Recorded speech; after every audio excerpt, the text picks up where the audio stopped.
"If you don't marry me, you'll never see that 500K, she said with a cold smile. Not cruel, just calculating. The kind of smile someone gives you right before they close a deal. Her name is Madison, and we'd been together for almost 3 years. I used to think we were building something. Late-night conversations, dreams whispered over wine, half-baked plans about a dog we'd name after a jazz musician. It felt like love. But in that moment, standing on the balcony of a boutique hotel in Lake Tahoe, snow falling silently around us, I saw her clearly for the first time. She wasn't angry. She wasn't even desperate. She was just certain, like she'd already rehearsed this moment in her head. And the worst part, it wasn't her money, it was my mother's. I took a breath, not trusting my voice. The cold air stung my lungs. "You're saying my mom is offering you $500,000 to get me to marry you?" I finally asked. Madison didn't flinch. She just sipped her champagne and said, "She wants to see you finally settle down. She thinks you need stability." That word, that damn word, stability, my mother's favorite. She said it like a prayer, like a warning, like it was the only thing standing between me and complete failure. My mother, Claire, has always seen me as a project she failed to complete. I wasn't driven enough. I didn't follow the track. I left a steady job in Boston at 30 to freelance in Denver. I didn't buy a house, I didn't marry young, I didn't give her a grandchild. So now she was throwing money at the problem. I turned my back to Madison, walked into the hotel room, and stared at myself in the mirror above the dresser. 36, a few grey hairs, tired eyes. $500,000, I repeated. "She's not giving it to me," Madison clarified, stepping inside. "It would be yours. She just knows I'm the only one you'd listen to." That cut deeper than I expected. "Wow," I muttered. "She really thinks I'm that weak." Madison didn't answer. She didn't need to. "I need air," I said, grabbing my coat. "Just remember," she said calmly as I opened the door, "this isn't a forever offer." I stepped out and closed the door behind me. The hallway smelled like pine and hotel soap. I didn't stop walking until I was outside, until the wind hit my face, until the cold sank through my jacket and reminded me I was alive. I walked toward the lake. It was early evening, and the sky was already dimming. The lake was still, like glass. Snowflakes drifted down quietly, dissolving into the water. I sat on a bench near the shoreline. No one else was around. Just me, the lake, and the question echoing in my chest. What if she's right? What if I never became the man I was supposed to be? I leaned back and closed my eyes. And then, like a ghost sneaking in through the cracks, I remembered a moment I hadn't thought about in years. I was 9, standing in the kitchen of our house in Boston. My mother was on the phone, probably with a client or a politician. She always spoke in clipped, perfect sentences when she was working. I had drawn a picture of her at school. Big smile, a red heart in the middle. I was proud of it. I stood quietly waiting. She saw me but didn't acknowledge me, just held up a single finger, the universal command for silence. When she finally hung up, she looked at the drawing and said, "That's cute, but you made my face too wide. Next time, pay more attention to the proportions." That was Claire. Precision over affection. Critique instead of praise. I had kept that drawing for years, even as it faded and crumpled. Eventually I threw it out, but the feeling stayed. And now, decades later, she was still trying to correct me, to reshape my life with money and manipulation. And Madison, she'd let herself become part of it. I didn't know what hurt more, the betrayal or the fact that part of me wasn't even surprised. I didn't go back to the hotel room that night. I walked for a long time, past shuttered shops with snow piled at their doors, past twinkling porch lights and pine trees wrapped in quiet. I ended up at an all-night diner with flickering neon and the kind of warmth that comes more from the smell of coffee than the heater. I ordered a slice of pie and stared at it until the waitress came by and asked if everything was okay. I lied and said yes. What was I supposed to say? That my girlfriend had just tried to buy our future with my mother's money? That I felt like a child again, voiceless, manipulated, tethered to a woman who'd never known how to love without controlling? It wasn't about the money.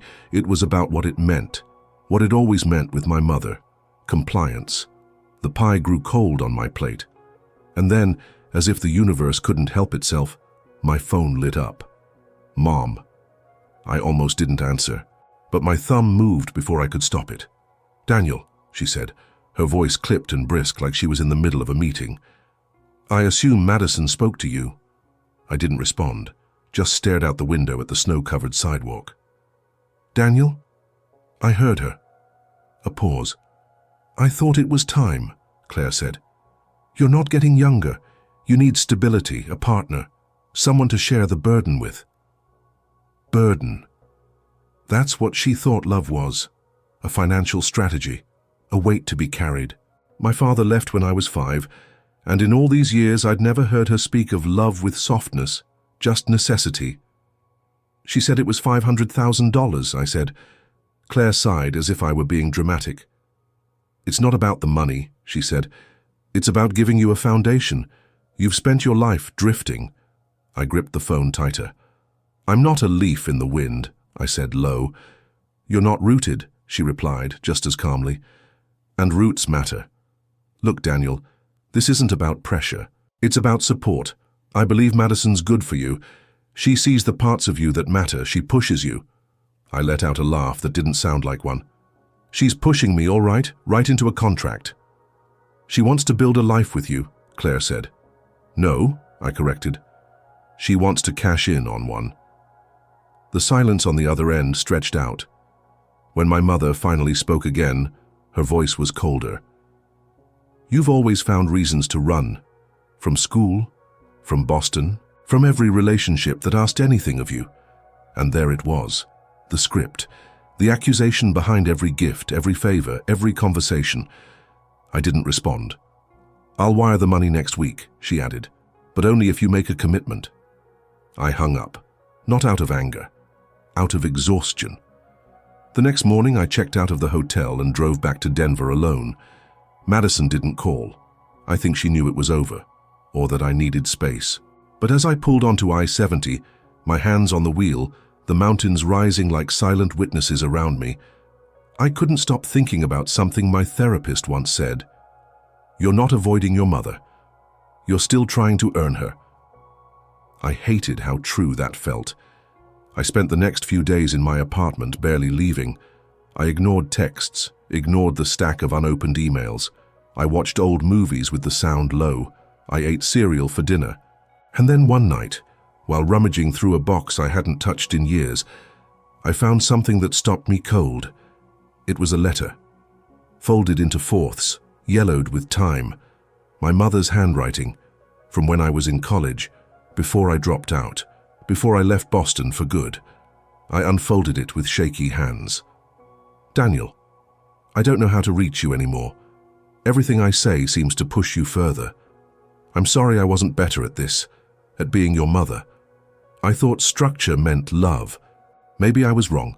I just want you to know if you ever come back, I'll try, I will. Love, Timma.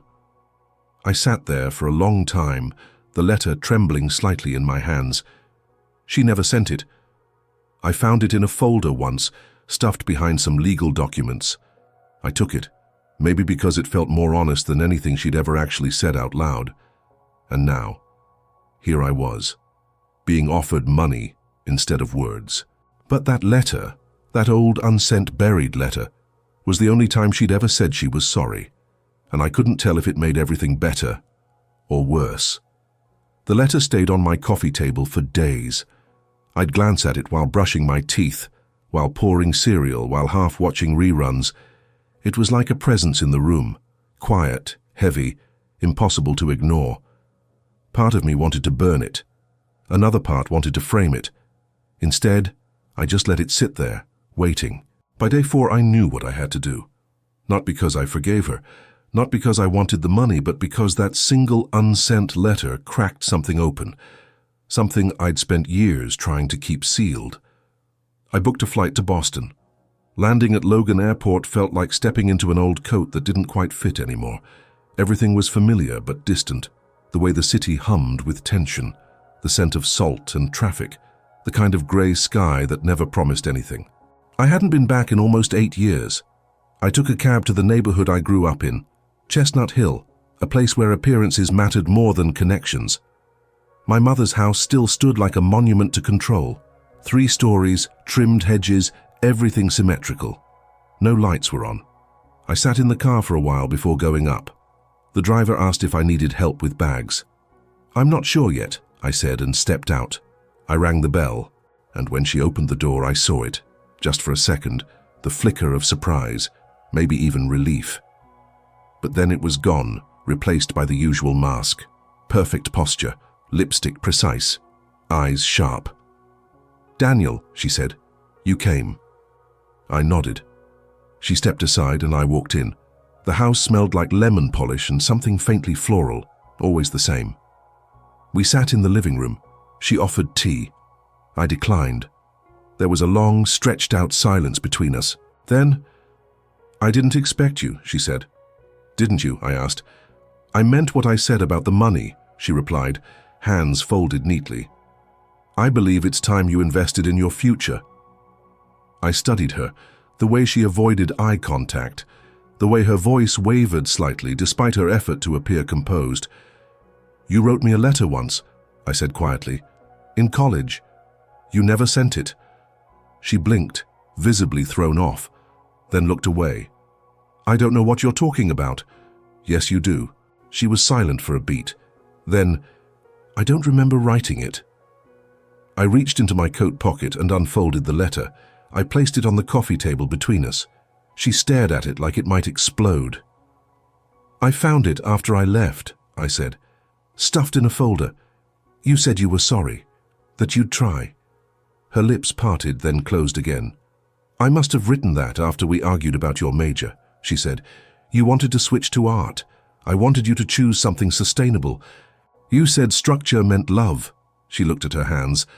"I thought it did," she said, voice thin. "Structure saved me. After your father left, I didn't have anyone. I had to control everything, or I would fall apart." Her voice cracked, barely, but it cracked. "I know you think I was cold," she said, "and I probably was. But I was scared, Daniel. I didn't know how to raise a boy into a man. So I raised you into someone I thought would survive." I felt something twist in my chest. Not forgiveness, not yet, but recognition. She was broken too, just in a different way. "I didn't come here for the money," I said. She nodded slowly. "I didn't think you did." We sat in silence again, but this time, it didn't feel hostile. It felt like standing at the edge of something, a cliff maybe, or a bridge. "I'm not marrying Madison," I said finally. Her eyes met mine. She didn't look surprised. "Good," she said. That surprised me. "She's not right for you," she added. "You laugh less when you're with her." I stared at her. "You noticed that?" "Of course I did," she said a bit defensively. "I notice everything." I let out a breath I didn't know I was holding. "I don't know what I'm doing with my life," I confessed. "But I know I can't live it on someone else's terms." She nodded, and for the first time in a very, very long time, she looked at me not as a project, but as a person. "You don't have to prove anything to me," she said. It was almost enough. Almost. We sat there for what felt like hours, surrounded by the kind of silence that used to feel suffocating. But this time it didn't. It felt honest, maybe even earned. Claire, my mother, leaned back into the couch, crossing her legs like she always did when she was letting herself be slightly vulnerable.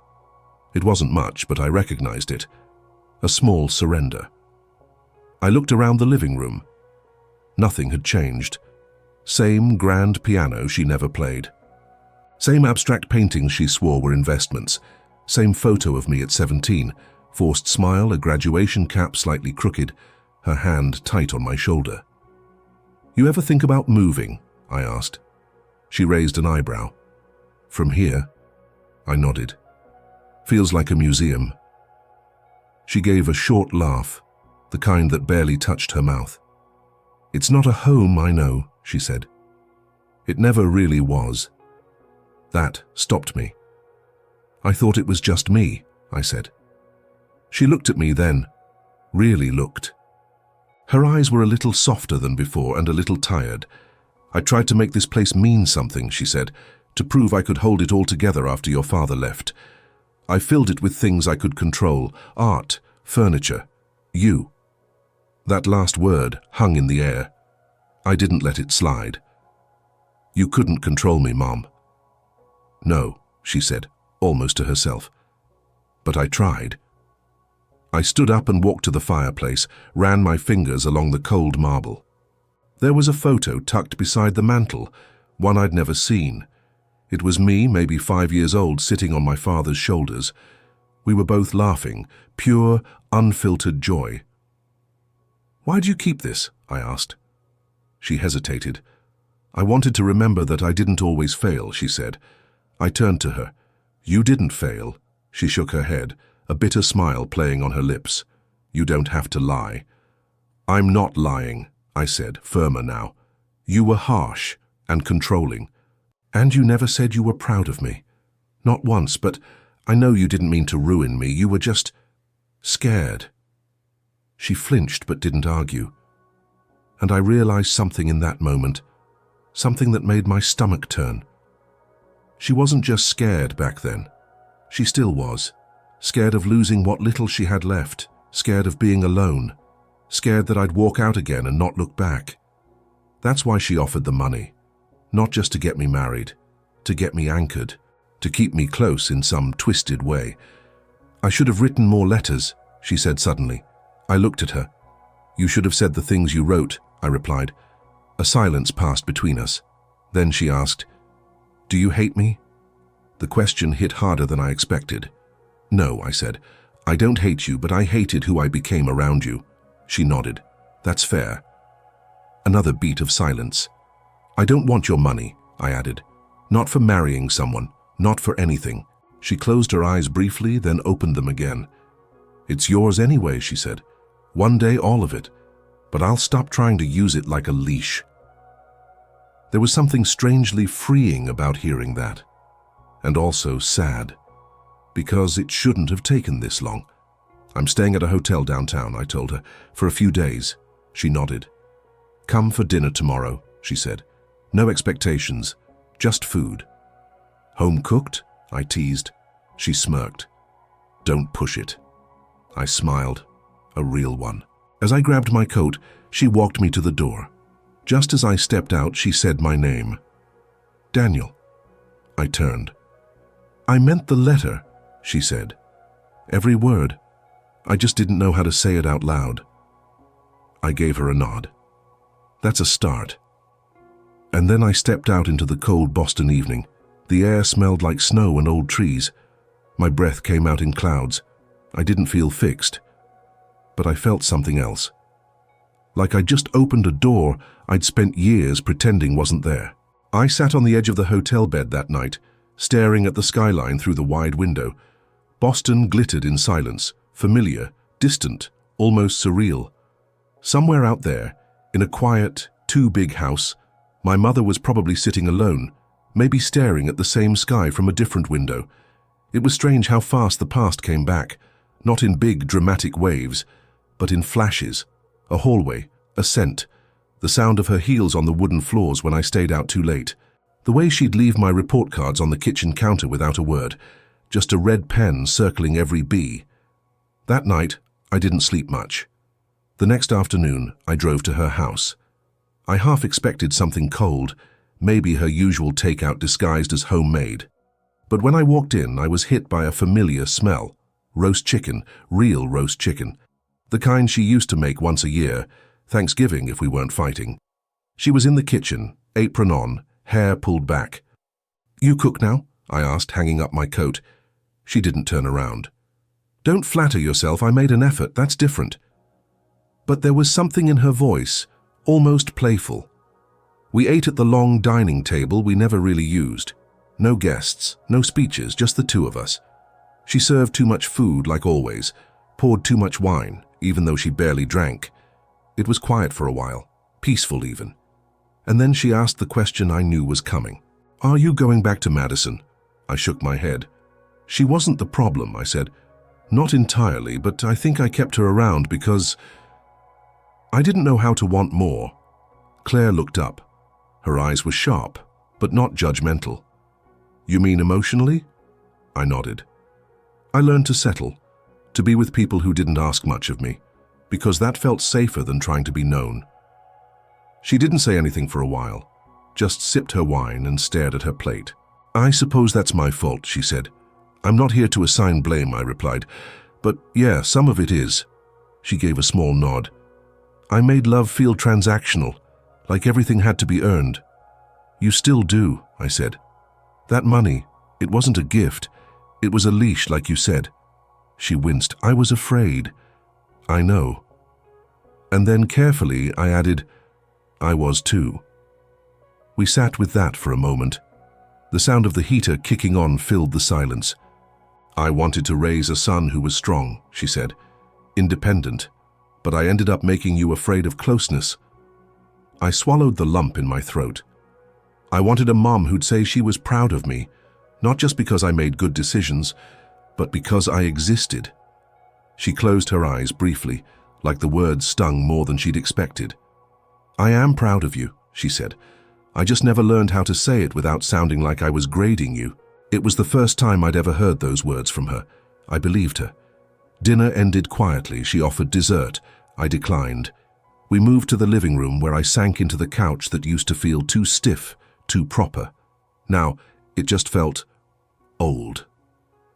I think I'm going to stay in Boston for a while, I said. Claire raised an eyebrow. Really? Not with you, I added, grinning a little. But nearby, maybe I need to stop running. She looked down at her hands. That would be nice, she said carefully. You know, when you left the first time, I was angry, but also relieved. That caught me off guard. Relieved? She nodded. Because I didn't know how to mother you anymore.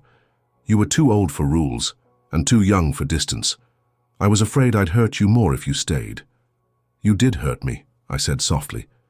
But leaving didn't fix that. It just froze it in place. She met my eyes, and for once, she didn't look away. Then maybe this time, she said, we try to unfreeze it. It wasn't an apology, but it was close, and somehow that mattered more. As I left her house that night, the cold air didn't sting as much. I walked slower, like I wasn't trying to get away. Maybe for the first time in years I wasn't. The apartment I found in Boston was nothing special. Third floor walk-up, creaky floors, paint peeling slightly in the hallway. But it had something that mattered to me more than space or style: distance. It was just enough distance from Claire's house that I didn't feel suffocated, but close enough that she couldn't say I was disappearing again. I unpacked slowly, one box at a time. No rush, no schedule. I hadn't felt that kind of freedom in years. A week went by, then 2. My mother and I didn't fall into some magical rhythm. There were no long coffee dates, no sudden emotional confessions. But we started orbiting each other. She called once to ask if I wanted to join her for Sunday brunch. I declined. Then she texted the next day just to ask if I had tried the bakery down the block. I had. I told her the croissants were overrated. She sent back a single thumbs-up emoji. It was progress, in our strange, quiet way. But things started to stir again when I got a call from Madison. I didn't answer the first time, or the second. But by the third, I picked up. Daniel, she said, voice cautious. I heard you moved back to Boston. I leaned against the kitchen counter, looking out the window at the fire escape. The sky was grey, as always. I did. A pause. I didn't expect that. No one did. Another pause. I'm not calling to fight, she said. I just wanted to say, I'm sorry for how that all went down. I stayed quiet, not because I didn't believe her, but because I didn't know how much I wanted to reopen that door. I didn't mean to manipulate you, she continued. I wanted security, and your mom made it so easy to believe it was the only way. I nodded, even though she couldn't see it. I get it, I said. Do you hate me? She asked, the same way Claire had. I hesitated. No, I said. I don't hate you. but I don't trust you either, and I think that matters more." She didn't argue. "I hope you find what you're looking for," she said. "You too."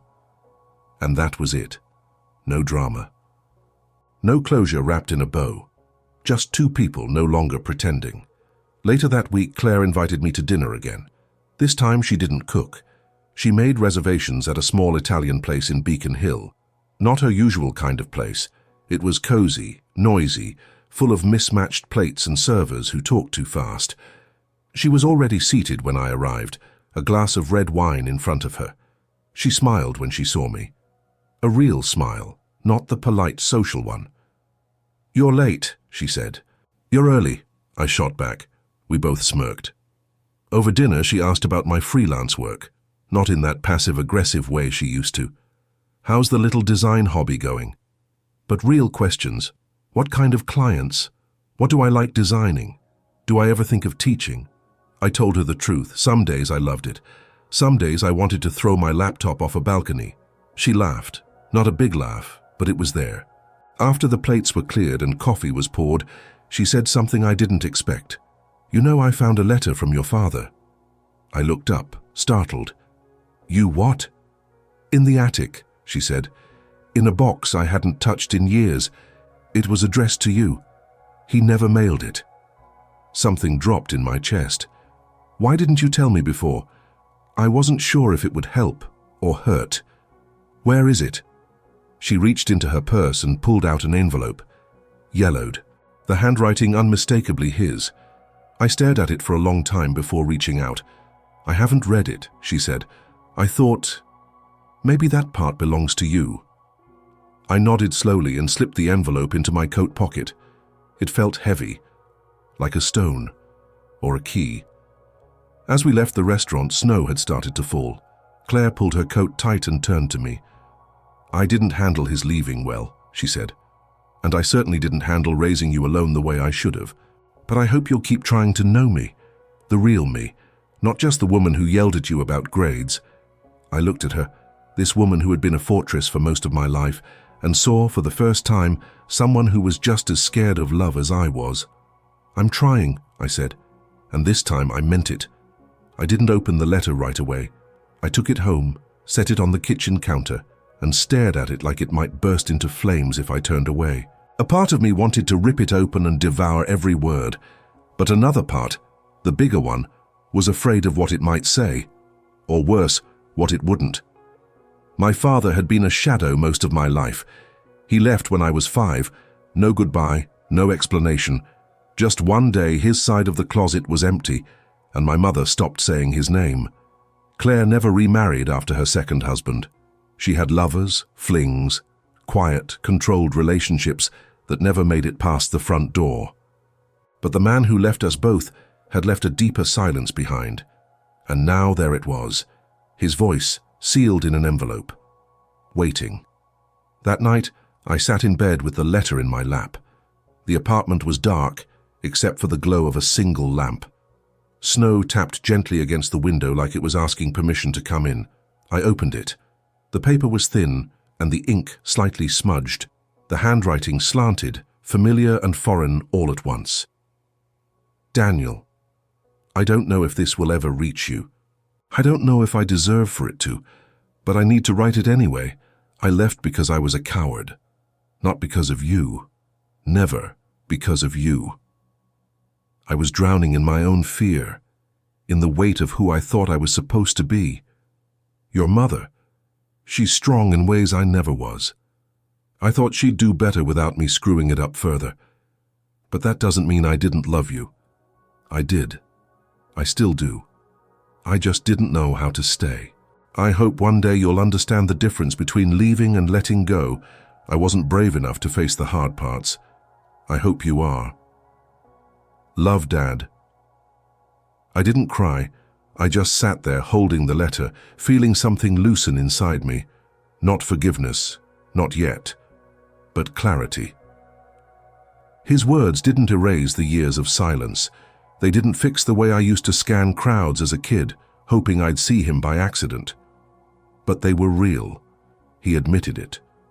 He left, and he knew he left. For the first time, it wasn't just silence. It was something I could touch, fold, keep. The next morning I called Claire. "I read the letter," I said. She was quiet for a long moment. Then, "And?" "He said he left because he was afraid." She let out a long breath, slow and tired. "I always knew that," she said. "But it's different hearing it from him, isn't it?" "Yeah." "He loved you," she added, and I could tell she was bracing for pushback. "I know," I said, and I did. Somehow, we sat in that silence together, two people who had carried different pieces of the same absence for decades. "He used to hum when he made pancakes," I said. Claire chuckled softly. "He was terrible at cooking." "Yeah, but I liked the humming." Another small silence, but it felt lighter. "I'm sorry I didn't give you more of him," she said. "You gave me what you could." "I gave you structure," she said, the old bitterness returning, "and judgment, and rules. I thought that would be enough." "I know." "But it wasn't," she whispered. "No," I said, "but you're here now." That seemed to land somewhere deep. That afternoon, I took a long walk through the Boston Common. The trees were bare, the paths dusted with snow. Families were out, kids sledding, couples laughing, dogs chasing each other in ridiculous sweaters. And I realized something simple, something that had been circling me for weeks. I was still learning how to be loved. Not controlled, not measured, just loved. Not because I achieved anything, not because I made someone proud, but because I existed. I sat on a bench near the frozen pond and closed my eyes. I didn't know if I would ever fully forgive my mother, or my father, or even myself. But I knew I was no longer hiding from the truth, and maybe, just maybe, that was the beginning of everything else. A few days later, I found myself walking into a small bookstore near Harvard Square, the kind of place with crooked shelves and handwritten recommendations tucked between the spines. It smelled like paper and dust and quiet. I wasn't looking for anything specific, maybe just time, space, something to hold that wasn't a memory. As I wandered the aisles, I passed a young father reading aloud to his daughter on a small carpeted corner. His voice was soft, animated. She giggled, her tiny fingers tracing the pictures on the page. And just like that, I felt it again, the ache, that dull throb behind my ribs. Not jealousy, not quite, but a kind of longing I couldn't name. That's what had been following me lately, in cafes, on park benches, in dreams. Not the pain of what was, but the absence of what could have been. That night, Claire called. Her voice was hesitant. "Would you come over tomorrow?" she asked. "There's something I want to show you." "Sure," I said, unsure of what to expect. When I arrived the next day, she was waiting in the front room, wearing a navy sweater I recognized from my high school graduation. Her hair was pinned up, her hands were fidgeting. "I went through some old boxes," she said, "from the attic. Things I meant to throw away, but I thought, maybe you'd want them." She led me to the dining table.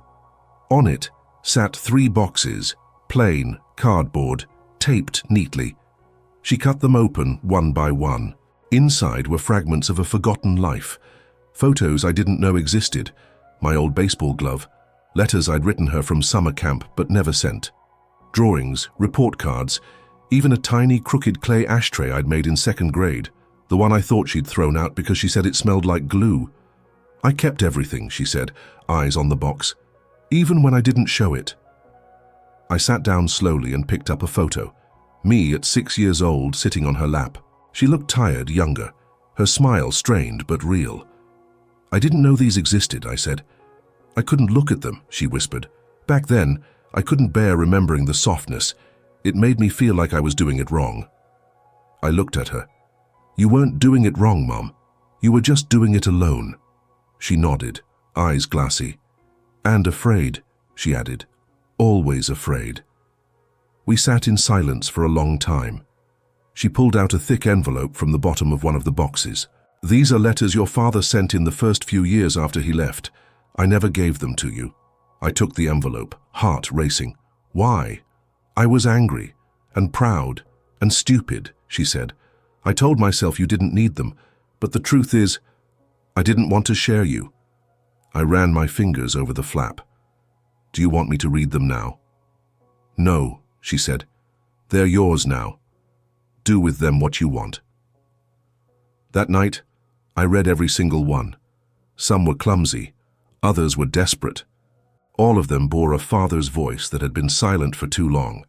He wrote about missing me, about mistakes, about things he'd never learned to say while he was still around. One line stuck with me more than all the others. If I could go back, I wouldn't choose differently. I'd just stay and fight harder. I closed the last letter and let the quiet wash over me. He left. He knew he left. And still, he tried to reach me, in his own broken way. The next morning, I met Claire for coffee. Not out of obligation, but because I wanted to. She looked tired but lighter. There were no formal greetings, no forced small talk.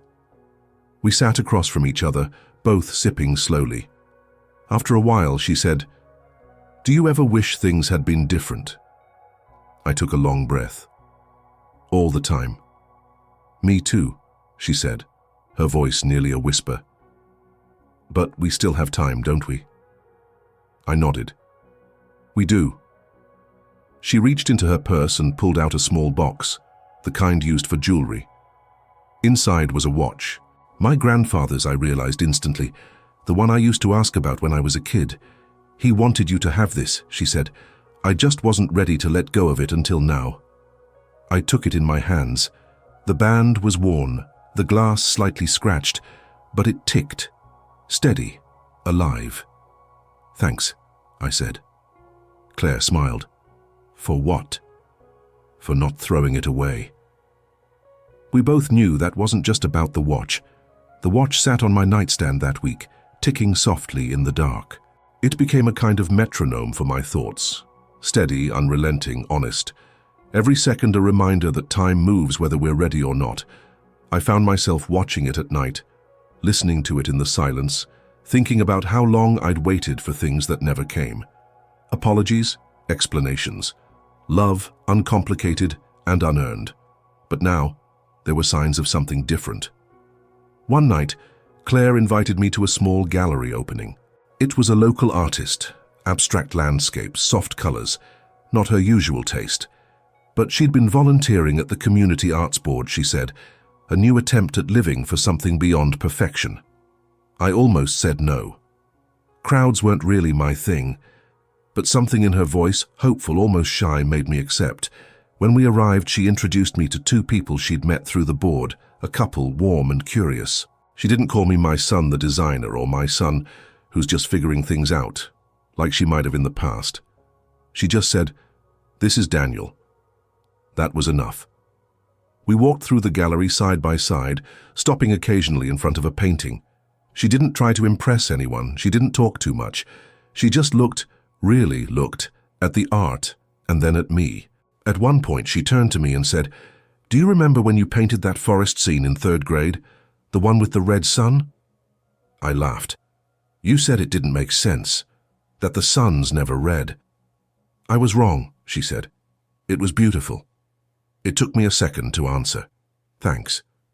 We didn't stay long, but as we left, I realized how rare and healing it was to be seen by her without being judged.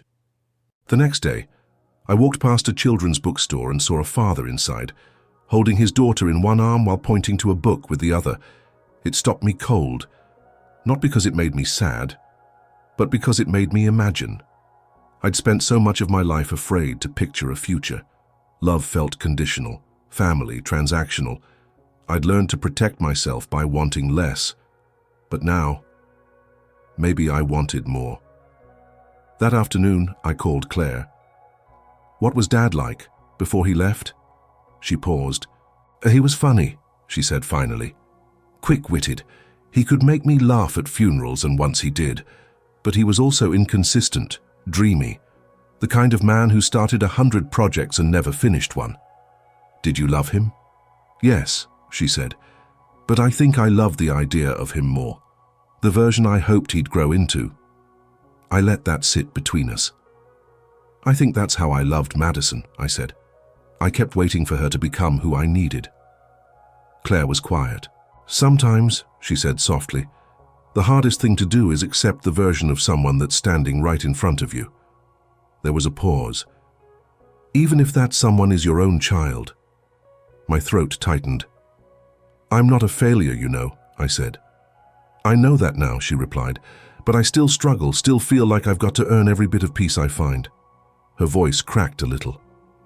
I'm sorry for making you feel that way. I know. Later that night, I took a walk through the neighborhood. Snow had started to fall again, not heavy, just enough to dust the streets in white. I passed a small Catholic church with its doors open and candles flickering inside. Something pulled me in. I sat in the last pew and just listened, not to sermons or prayers, just to the quiet, the kind of silence that doesn't demand anything, that simply stays. I thought of my father, my mother, Madison, myself, and I realized I was tired of carrying their ghosts like luggage. I didn't want closure, I wanted release. When I got home, I finally framed my father's letter, not because it excused what he'd done, but because it was part of me now, and I wasn't hiding from it anymore. I placed it on my desk next to the old photo of Claire and me. In that photo, we were both trying too hard to smile, but maybe that was okay. Maybe trying meant something too. It was a Sunday when I decided to cook dinner for my mother. She tried to protest over the phone, said she didn't want me to go through the trouble, but I could hear something in her voice, something like relief, cloaked in formality. She said yes before I finished the invitation. I kept it simple. Roasted vegetables, grilled salmon, her favorite salad with pear and blue cheese. Music low, the lights warm, nothing fancy, just real. When she arrived, she brought wine. Not the expensive kind she used to flaunt at holiday parties, but something local, thoughtful. I noticed the difference. We sat across from each other, and for the first time in maybe forever, there was no agenda, no expectations.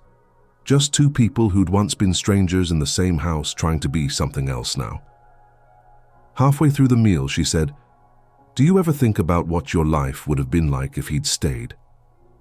She didn't need to say his name. I knew who she meant. All the time, I admitted, but it's not about wishing he had. It's about wondering who I might have been with a father around. She nodded, pushing a piece of salad around her plate. I used to blame him for everything, she said, even the parts that were mine. But the truth is, I was afraid he'd ruin you, and then when he left, I was afraid I would. Her voice trembled slightly. You didn't ruin me, Mom, I said. She looked up, surprised. I got lost, and I made mistakes. And for a long time I confused control with love. But you were there, even when it was hard, even when you didn't know how. She reached across the table and placed her hand over mine. I'm trying to learn, she said, even now. I nodded. Me too. After she left that night, I sat in the quiet for a while, thinking about how much had changed. Not everything was healed. There were still cracks. But something had shifted. The next morning I went to the small park near the river and sat on a bench watching the wind dance through the bare trees. An older man sat a few feet away, feeding birds from a paper bag. He caught my eye and smiled. You live around here? He asked. Sort of, I said. New to the neighborhood? He nodded. City's quieter than it used to be. I smiled. I think I needed quiet.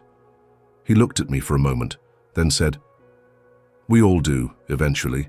We sat in silence for a bit, then he stood to leave. Take care of your people, he said as he walked away, even when it's hard. I didn't ask his name, but I carried his words home with me like a folded note in my coat pocket. That evening, I visited Claire again. She greeted me at the door with a look I couldn't quite read. I have something for you, she said. She led me to her study, a room I rarely entered as a kid. It was always too neat, too off-limits. On the desk was a small wooden box. She opened it carefully and pulled out a bracelet. Simple leather, worn down by time. Your father gave me this when we first started dating, she said.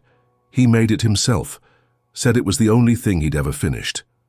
I held it gently in my hands. I kept it because I wanted to remember the version of him that tried, she continued. And I want you to have it, not because it makes up for anything, but because maybe it's time we stop pretending the past doesn't matter. I didn't know what to say, so I just nodded. Thank you. Claire placed her hand over mine again, 2 nights in a row now. A record.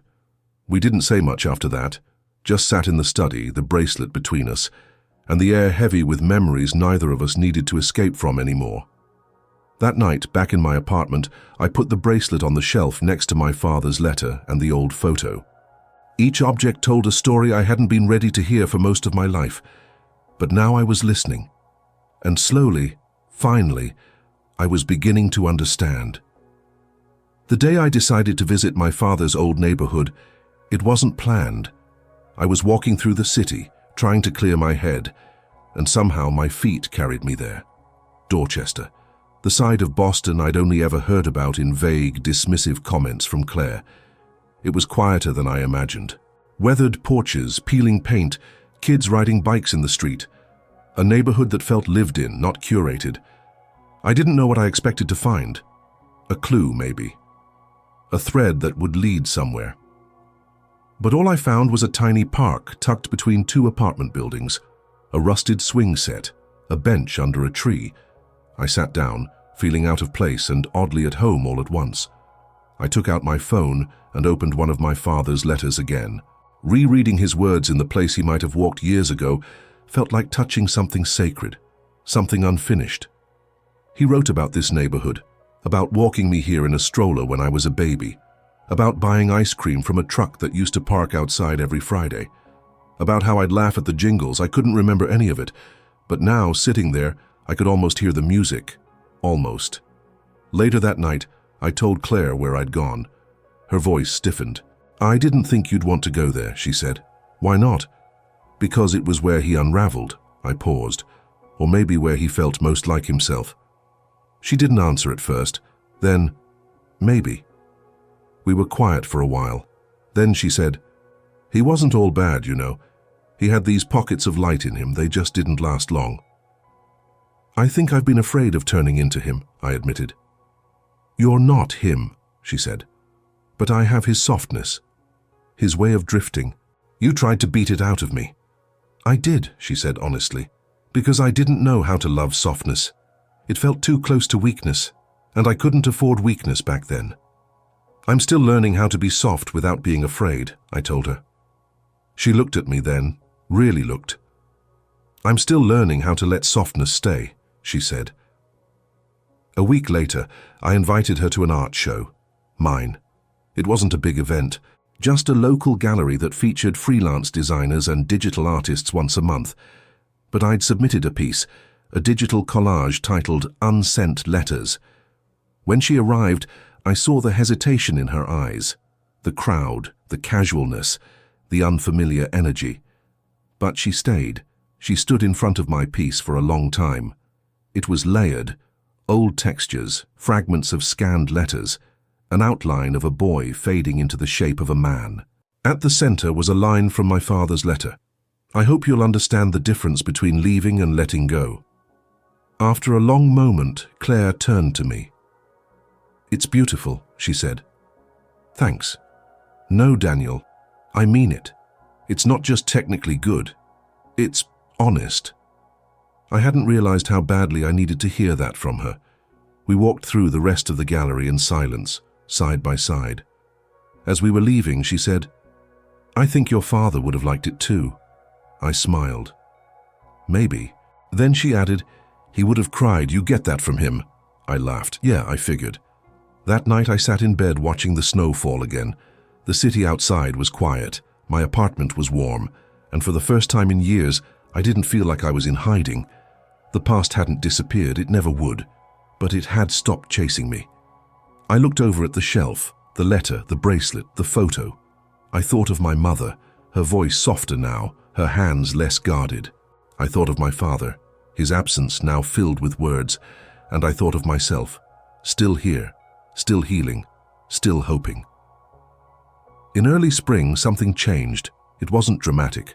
No big moment, just a quiet shift, like a door I hadn't noticed finally swinging open. Claire started texting me photos, little things, a flower blooming in her yard, a book she thought I'd like. Once, a picture of a mug she broke by accident with the caption, "Even I make mistakes." It was her way of showing up without taking over. One afternoon, I invited her to help me paint the walls of my apartment. She arrived in jeans I didn't know she owned, hair pulled back, a sweatshirt from a college she never attended. "I haven't painted a wall in 30 years, she said, holding the roller like it might bite her. "That's okay. I haven't painted one with you ever," I said. She looked at me, eyes softening. "Let's change that." We painted in silence at first. Then music played from my phone, old Motown, her favorite. By the time we got to the second wall, we were both laughing, arms smudged with blue-gray paint. She paused at one point and looked at me. "I missed this," she said. I didn't know what this was. The painting, the laughing, the lightness, but I knew I'd missed it too, even if I'd never really had it. After we finished, she stayed for dinner. I made pasta, nothing fancy. She offered to help, and I let her, another first. Over wine, she asked, "Do you think you'll ever talk to Madison again?" I shook my head. "No, I think that chapter's closed." She nodded. I liked her at first. "She played the game well," I said. "She did," Claire admitted. "But she didn't see you. Not really. And you do?" She didn't hesitate. "I'm learning to." That night after she left, I sat by the window and opened the last of my father's letters, the final one he wrote, dated just a few months before he died. It wasn't long. "Daniel, I don't know if this will be my last letter, but in case it is, I want you to know something. I never stopped loving you. Even when I stopped showing up, I let my fear win. I hope you won't. Your mother, she's hard, but she's not hollow. There's something soft in her still. Maybe you'll find it. Be better than we were. Love better. Stay longer. Forgive deeper. And don't disappear, even from yourself. Always, Dad." I read it twice, then a third time, and then I cried, for all of it. Not just for him, but for me, for her, for what we lost, for what we were still trying to build out of the wreckage. Spring in Boston is subtle. The snow melts in patches, and the trees hesitate before blooming. It doesn't rush. It waits, just like we did. One day, Claire called and asked if I wanted to visit the cemetery where he was buried. I didn't even know she still went. "I haven't in years," she said, "but I think it's time." We drove in silence. She held the bouquet. I held the letters. When we reached the grave, she knelt first, placing the flowers gently against the stone. "I hated you for a long time," she whispered, "but I think I mostly hated the version of me that was left behind." I stepped forward. The stone was simple. His name, the years, nothing else. I took the letters and placed them at the base under a small rock to keep them from blowing away. "I forgive you," I said, "not because you earned it, but because I need to let go." Claire reached for my hand. "I think he would have been proud," she said. "Of us?" "Of you." We stood there a long time. The wind was gentle, the sky was soft, and in that stillness, something unspoken passed between us. Not a conclusion, not an answer, just presence. The week after we visited my father's grave, something inside me began to settle. Not like a finished book being closed, but more like finally finding the right page after years of skimming the wrong chapters. I started walking more, writing more, designing just for the sake of it. No client, no deadline. My work shifted, got more personal, less polished maybe, but more alive. There was one piece I kept coming back to, a digital collage of hands, reaching, holding, letting go. I called it Inheritance.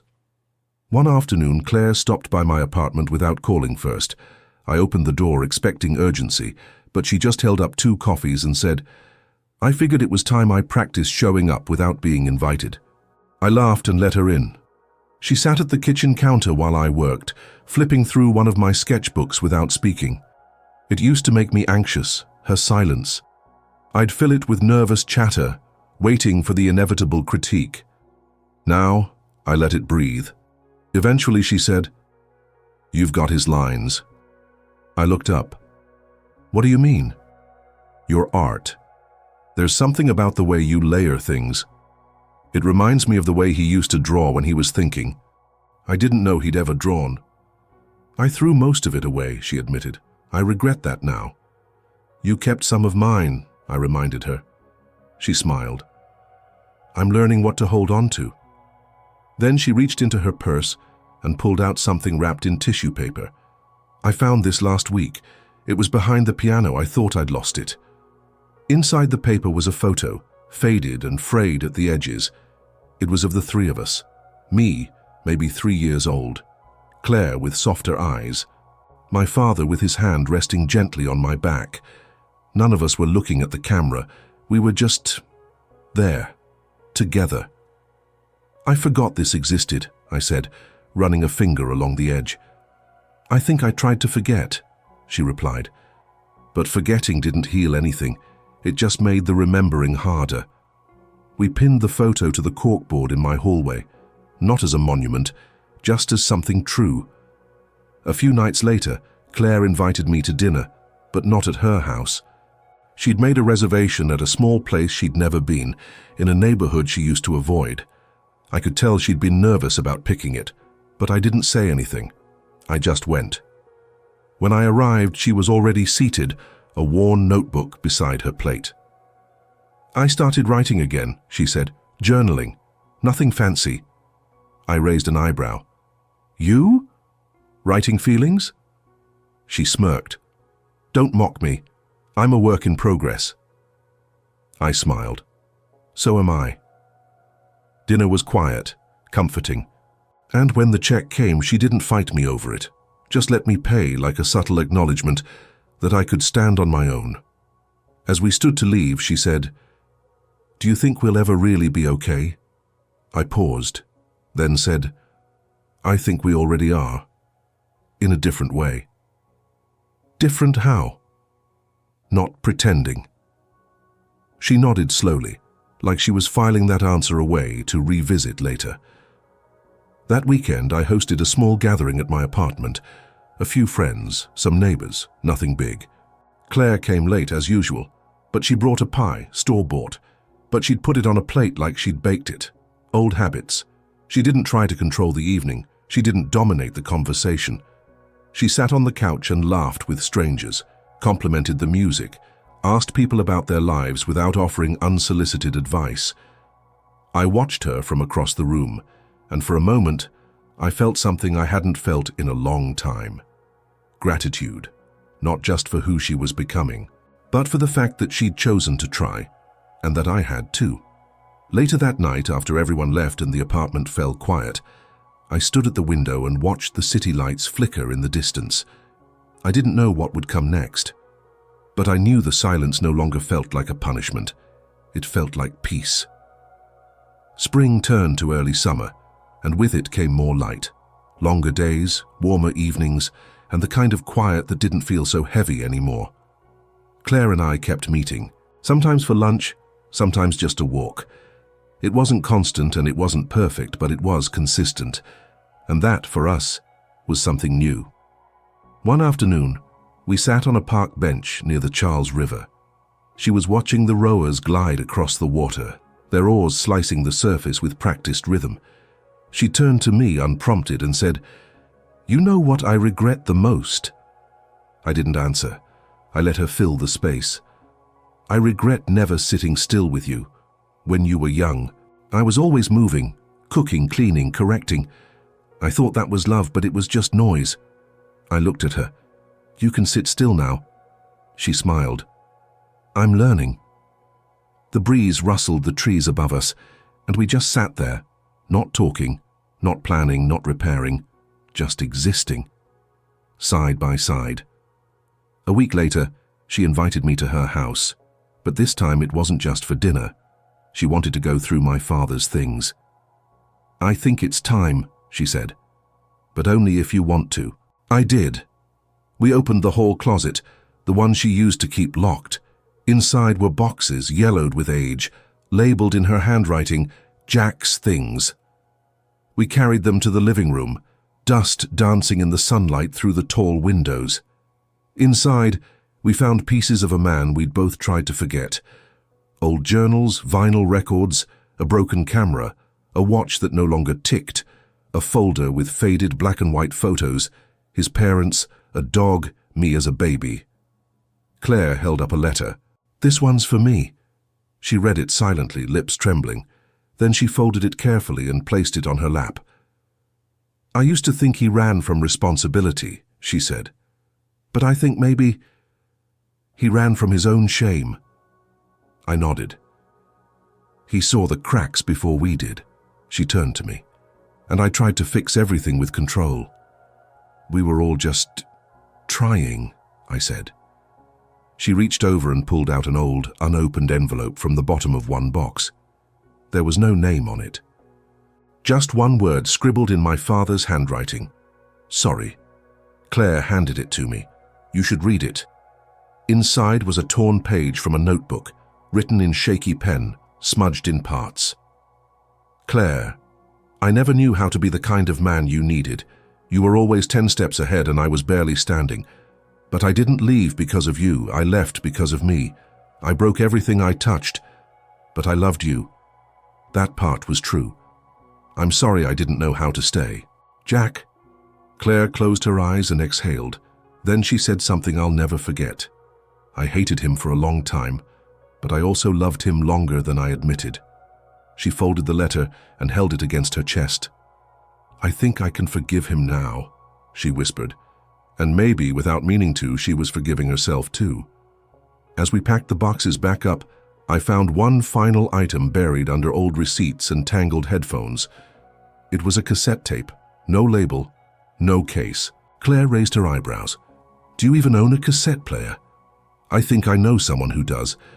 That night, back in my apartment, I borrowed an old player from my neighbor and inserted the tape. At first, just static. Then a voice, my father's, faint, unsteady. "This is for Daniel. I don't know if you'll ever hear this, kid, but if you do, I want you to know I tried. I really did. I didn't know how to be a father, but I loved being yours for the time I had it. You were bright. You were kind. You asked questions no one else did. And I hope, wherever you are now, you're still asking." I pressed pause, let the silence sit, then played it again. And this time, I cried. Because for the first time in my life, I wasn't just grieving what I'd lost. I was honoring what I had, even if it didn't last. A few weeks later, I walked into Claire's house without knocking, something I'd never done growing up. She was in the kitchen, stirring tea, barefoot, wearing an old sweatshirt. She looked surprised, but didn't flinch. "I've been thinking," I said. "Dangerous," she replied, smirking. "I want to do something," I continued. "Not for you, not for him, for me." She put the spoon down. "I'm listening. I want to create something permanent. Not flashy, just honest. A small gallery show, something about family, absence, memory." She nodded slowly. "What do you need from me?" "Just a photo," I said. "Of the three of us, the one from the hallway." She walked out and returned a few minutes later with the framed image. She handed it to me with care, like it might fall apart. "Thank you," I said. Claire smiled, eyes glassy. "Make it something worth remembering." The gallery was small, just one room, a few pieces. At the center I placed the photo, not enlarged, not altered, just framed simply on a stark white wall. Below it I wrote one sentence. "Forgiveness doesn't rewrite the past. It releases you from having to relive it."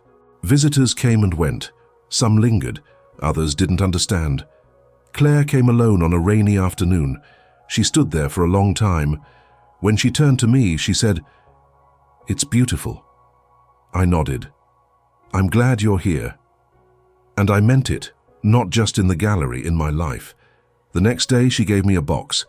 Inside were her old journals, pages and pages of a woman I thought I knew, but didn't. "I want you to read them," she said. "When you're ready." "Why?" "Because I spent a lot of years hiding. I don't want to hide from you anymore." I looked at the box. "Are you afraid of what I'll find?" She shrugged. Probably, but maybe you'll understand me better. I placed the box on my desk, next to the letter, the bracelet, and the cassette. One more piece of the story. That night, as the city quieted, I thought of everything we carry. The guilt, the silence, the love that doesn't look the way we want it to. I thought of my father, his unfinished voice fading into static. I thought of my mother still learning how to be seen, and I thought of myself, no longer running, not healed, but whole enough to begin again. I stood at my window, watching the last of the light fade, and I whispered, to the ghosts, to the years, to the boy I used to be, I'm still here. And that was enough. Before you go, I need to hear from you. Seriously.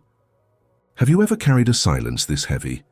Have you ever forgiven someone in your family without ever hearing an apology? Tell me in the comments.